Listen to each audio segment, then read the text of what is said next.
तो hello guys, welcome back my YouTube channel guys. आज मेरे पास एक ऑटोमेटिक वॉच है। ऑटोमेटिक वॉच होता क्या है, ऑटोमेटिक वॉच नॉर्मल वॉच में डिफरेंस क्या है, ऑटोमेटिक वॉच कैसे काम करता है, तो सब कुछ मैं इस वीडियो में बताऊंगा। तो वीडियो को अंत तक देखते रहना। तो मेरे पास यहाँ पे दो वॉच है, एक ऑटोमेटिक वॉच और एक नॉर्मल सा वॉच। तो वॉच दोनों में डिफरेंस है पावर सोर्स का। ऑटोमेटिक वॉच में कोई भी सेल नहीं रहता है और नॉर्मल जो वॉच है उसमें एक बैटरी या सेल रहता है। नॉर्मल वॉच में बैटरी या सेल से आप लोगों को पावर मिलता है और उसी से ये वॉच चलता है। आप नॉर्मल वॉच में एक बार बैटरी चेंज कर लो तो वो तकरीबन 6 मंथ या 1 साल तक चलता है, बट ऑटोमेटिक वॉच में ऐसा होता नहीं है। ऑटोमेटिक वॉच में जब आप पहनते हो तब ये चलना स्टार्ट होता है और जब आप इसको खोल के रखते हो तब ये बंद हो जाता है। ऑटोमेटिक वॉच में जो पावर सोर्स है वो एक छोटा सा स्प्रिंग से आता है। अब जब ऑटोमेटिक वॉच को पहनते हो तब स्प्रिंग के अंदर एनर्जी स्टोर होता है और जब इसको खोल कर रखते हो तो एनर्जी ख़त्म हो जाता है, वॉच बंद हो जाता है। तो ऑटोमेटिक वॉच में एक ही दिक्कत है, अब जब इसको पहनोगे तब आपको इसका जो डेट है, वो तारीख है, सब कुछ ठीक करना पड़ेगा। और नॉर्मल वॉच में ऐसा कोई दिक्कत नहीं है, एक बार बैटरी को चेंज कर लो तो 1 साल तक चलेगा। तो ऑटोमेटिक वॉच भी बहुत ही बढ़िया वॉच होता है, नॉर्मल वॉच से भी ऑटोमेटिक वॉच बहुत दिनों तक जाता है। अब मैं बात करूँ तो मेरे पास जो ऑटोमेटिक वॉच है वो सेइको ब्रांड का है, सेइको 5। तो यहाँ पे मैं वॉच को ज़रा दिखा देता हूँ आप लोगों को। आप लोग जब देखोगे इस ऑटोमेटिक वॉच को तो यहाँ पे ऊपर पे लिखा हुआ है सेइको 5। मेन बात आता है ऑटोमेटिक वॉच में पावर स्टोर कैसे होता है। तो ऑटोमेटिक वॉच में पीछे एक रोटर रहता है। अब जब ऑटोमेटिक वॉच को हाथ में पहनोगे तो वो रोटर मूवमेंट करता है, कभी भी क्लॉकवाइज कभी भी एंटी क्लॉकवाइज। उससे स्प्रिंग में पावर स्टोर होता है। यहाँ पे आप लोग देखो तो यहाँ पे लिखा हुआ है सेइको 5। इस ब्रांड का वॉच है सेइको 5। और यहाँ पे आप लोगों को तारीख और डेट देखने को मिलेगा। यहाँ पे छोटे छोटे अक्षरों में लिखा हुआ है 50 मीटर वाटर रेजिस्टेंस। ये वाला जो वॉच है वो पानी में 50 मीटर तक सेफ़ है। उससे ज़्यादा लेके जाओगे तो वॉच ख़राब हो जाएगा, इसके अंदर पानी जाएगा, वॉच ख़राब हो जाएगा।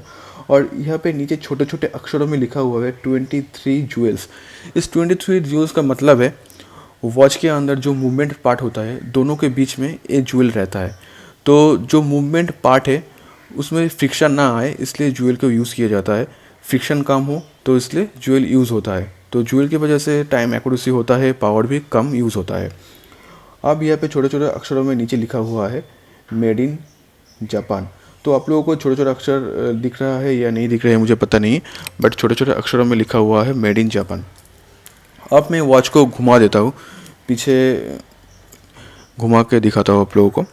यहाँ पे लिखा हुआ है सेइको और यहाँ पे एक सीरियल नंबर भी लिखा हुआ है और नीचे लिखा हुआ है वाटर रेजिस्टेंट 5 बार स्टेनलेस स्टील। ये वाला जो वॉच है वो स्टेनलेस स्टील से बना हुआ है। स्टेनलेस स्टील बहुत ही अच्छा होता है, इससे जो मटेरियल बनता है वो बहुत दिनों तक जाता है। ये वाला वॉच 2000 से 2010 के बीच में मैन्युफैक्चरिंग हुआ है। अभी भी वही बहुत ही अच्छे कंडीशन में है और अच्छे हालत में है।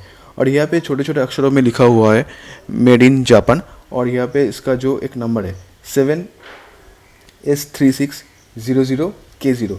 ये जो नंबर है इसका रेफरेंस नंबर है। अब कुछ वॉच के बारे में थोड़ा छोटा इन्फॉर्मेशन आप लोगों को मैं दूंगा। वॉच ऑटोमेटिक वॉच है, इसके अंदर 23 जूल्स है और वॉच में वाइब्रेशन होता है। किसी भी वॉच में वाइब्रेशन होता है, इस भी वॉच में भी वाइब्रेशन होता है। तो इसमें 21,600 वाइब्रेशन होता है 1 आवर में। 1 सेकंड में 6 वाइब्रेशन इस वॉच में देखने को मिलता है। और वॉच में पावर स्टोर की बात करूँ तो आप वॉच को पहनोगे, इस स्प्रिंग के अंदर पावर स्टोर होगा, वो तकरीबन 40 आवर तक जो पावर है उसको स्टोर करके रखता है। उसके बाद पावर जो है वो ख़त्म हो जाता है, वॉच बंद हो जाता है। इस वॉच मैग्नेट से भी प्रोटेक्शन है क्योंकि इसके अंदर बहुत छोटे छोटे पार्ट होता है, तो मैग्नेट पास लेके आओगे तो वॉच ख़राब हो जाएगा। ये तकरीबन 4800 AM मैग्नेट को झेल सकता है। इससे ज़्यादा पावरफुल मैग्नेट लेके आओगे तो वॉच काम नहीं करेगा। अब बात करते हैं वाइंडिंग डायरेक्शन के बारे में।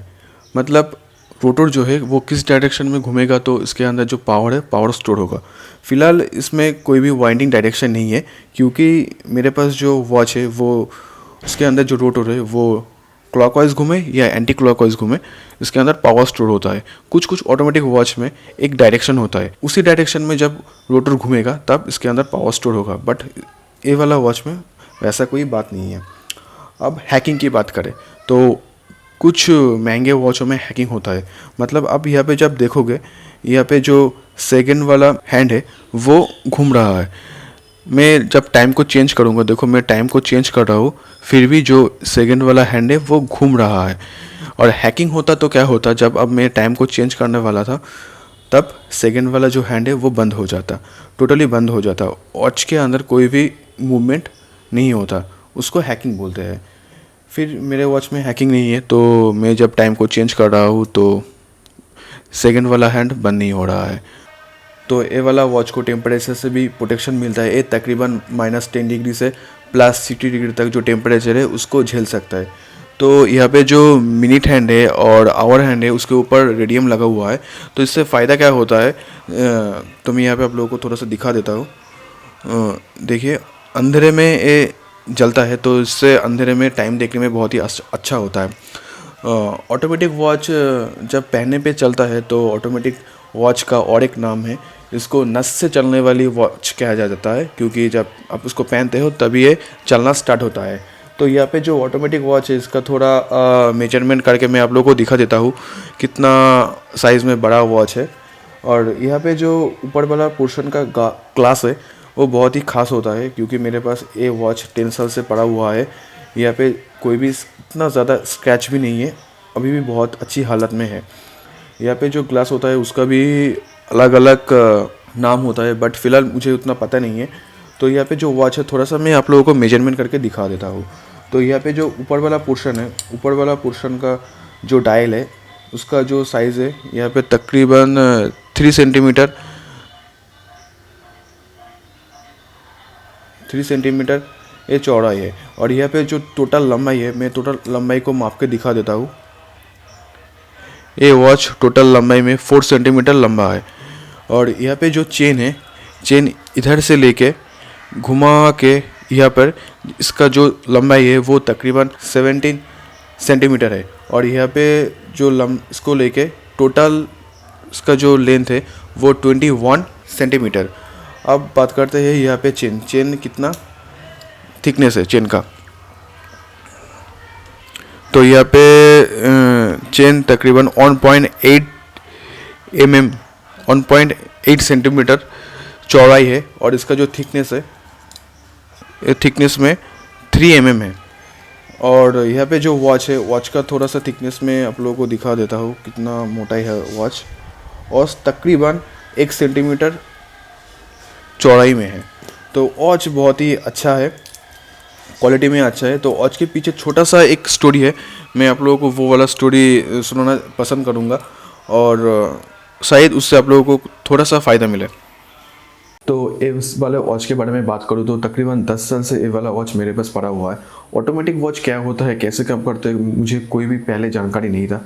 बचपन में मैं इसको पहनता था तो देखता था वॉच काम चल रहा है और खोल कर रख देता था तो वॉच बंद हो जाता था। मैंने सोचा वॉच ख़राब हो चुका है, तो मैंने वॉच को रिपेयर के लिए भेज दिया था। तो जिसके पास मैंने भेजा था उनके पास उतना नॉलेज नहीं था ऑटोमेटिक वॉच के बारे में। उन्होंने वॉच को खोला और वॉच को टोटली ख़राब कर दिया। तो फ़िलहाल ऐसे ही वॉच पड़ा रहा था मेरे पास इतने सालों से। तो एक दिन मेरे एक दोस्त ने बताया ऑटोमेटिक वॉच क्या होता है। वो वॉच का शौकीन है, उसके पास बहुत सारे वॉच है। उन्होंने बताया ऑटोमेटिक वॉच कैसे काम करता है, इसका वैल्यू के बारे में। देन मेरे पास जो वॉच पड़ा हुआ था उसको मैंने निकाला और उनके पास दिया और उनको दिखाया। उनकी हेल्प से मैंने जो वॉच था उसको रिपेयर किया। तो अब मेरा जो वॉच है वो ठीक तरीके से काम कर रहा है, एक्यूरेट काम कर रहा है, बिल्कुल भी ठीक है। तो मैं मेरा जो दोस्त है उसको थैंक्स बोलना चाहूँगा इतने सारी इन्फॉर्मेशन मुझे देने के लिए और वॉच को ठीक करने के लिए। तो आपके पास भी ऐसा कोई वॉच होगा जो आपके घर में पड़ा हुआ है, आप लोगों को पता नहीं उसका वैल्यू क्या है। वो ऑटोमेटिक वॉच हुआ तो उनका वैल्यू है, मार्केट वैल्यू भी है। ऑटोमेटिक वॉच भी बहुत ही अच्छा होता है और अच्छा कंपनी का हो तो और तो कोई बात ही नहीं है। तो छोटा सा इन्फॉर्मेशन मैंने आप लोगों के साथ शेयर किया, शायद इससे आप लोगों को कोई भी हेल्प हुआ हो। तो हेल्प हुआ है तो मेरे इस वीडियो को लाइक करना, शेयर करना, मेरे वीडियो को सब्सक्राइब करना। जय हिंद, वंदे मातरम।